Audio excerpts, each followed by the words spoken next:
मिट्टी की हांडी के बाद अगर कोई चीज है तो हमारे यहां एक मेटल बनता है जिसको आप लोग कहते हैं एलॉय है, कांसा। कांसा आपने सुना है, शायद देखा भी हो किसी के घर में। तो दूसरा सबसे अच्छा माना जाता है कांसा, तीसरा सबसे अच्छा माना जाता है पीतल। अब ये कांसे और पीतल में भी हमने काम कर लिया कि अरहर की दाल को कांसे के बर्तन में पकाएं तो उसके सिर्फ 3% माइक्रोन्यूट्रिएंट कम होते हैं, 97% मेंटेन रहते हैं। पीतल के भगोने में पकाएं तो 7% कम होते हैं, 93% बचे रहते हैं। लेकिन प्रेशर कुकर में बनाएं तो सिर्फ 7% बचते हैं, बाकी खत्म होते हैं।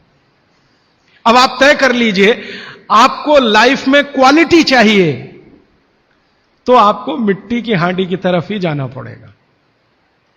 क्वालिटी ऑफ लाइफ की अगर बात आप करेंगे, माने जो खा रहे हैं वो पूरे शरीर में पोषकता दे, ये लाइफ की क्वालिटी की बात आप करेंगे तो मिट्टी की हांडी की तरफ ही जाना पड़ेगा। माने भारत की तरफ वापस लौटना पड़ेगा, इंडिया से।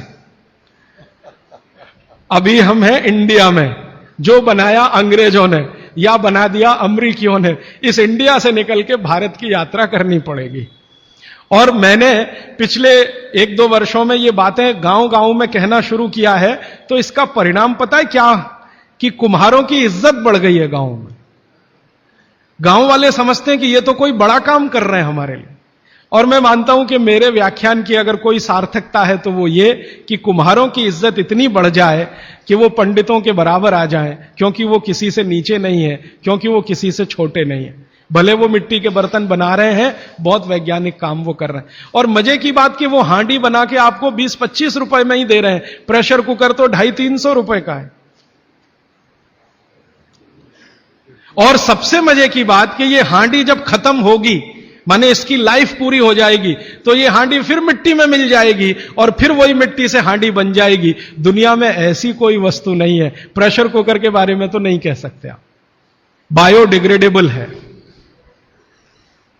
तो आप कोशिश करें अपने घर में थोड़ा परिवर्तन करें। अब मैं आखिरी बात जो आज की कह रहा हूं वो ये, मैंने पिछले 2 वर्षों में मैं होम्योपैथी की भी चिकित्सा करता हूं। तो बहुत सारे पेशेंट मुझे फोन करते हैं, राजीव भाई ये। तो मैंने कुछ पेशेंट को खास कर कहा कि देखो भैया, आपको मैं कोई दवा नहीं दूंगा। तो कहने लगे फिर बीमारी कैसे ठीक होगी? मैंने कहा एक ही काम करो, मिट्टी की दाल खाना शुरू करो, मिट्टी की हांडी में रखी हुई दाल खाना शुरू करो। चावल खाना है तो मिट्टी की हांडी का। कहने लगे राजीव भाई कौन करेगा ये सब? मैंने कहा आपकी बीवी करेगी या आप करोगे? अगर जिंदगी चाहिए तो झक मार के आप करोगे, नहीं तो अमेरिका जाओ, कनाडा जाओ, जर्मनी जाओ, लाखों रुपए खर्च करो, फिर भी झक मार के वापस आओ, डॉक्टर कहेगा इलाज नहीं। तो आप देख लो, तो जो गंभीर मरीज हैं वो आप जानते हैं वो कुछ भी करेंगे जो आप कहेंगे।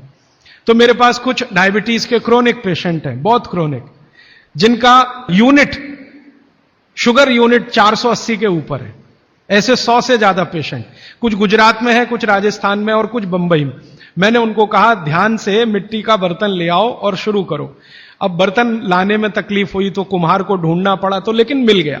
वो 8 से 9 महीना हो गया नियमित रूप से मिट्टी की दाल और मिट्टी का चावल, माने हांडी की दाल और हांडी का चावल, हांडी की खिचड़ी नियमित रूप से खा रहे हैं। और अब तो उन्होंने मिट्टी का तवा भी ले आया अपने घर में रोटी बनाने के लिए।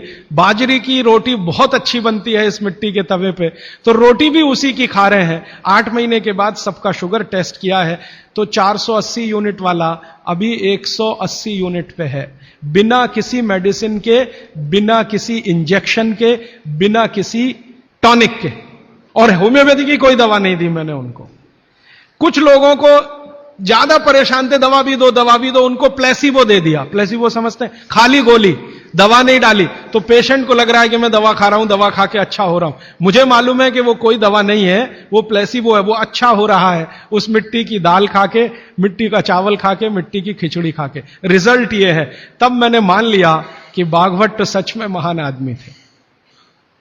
वो एक सूत्र लिख गए कि आप ऐसा भोजन मत करो जिसमें सूर्य का प्रकाश ना जाए, पवन का स्पर्श ना हो। तो वो आपके लिए अमृत तत्व है, भोजन नहीं है, वो अमृत जैसा है।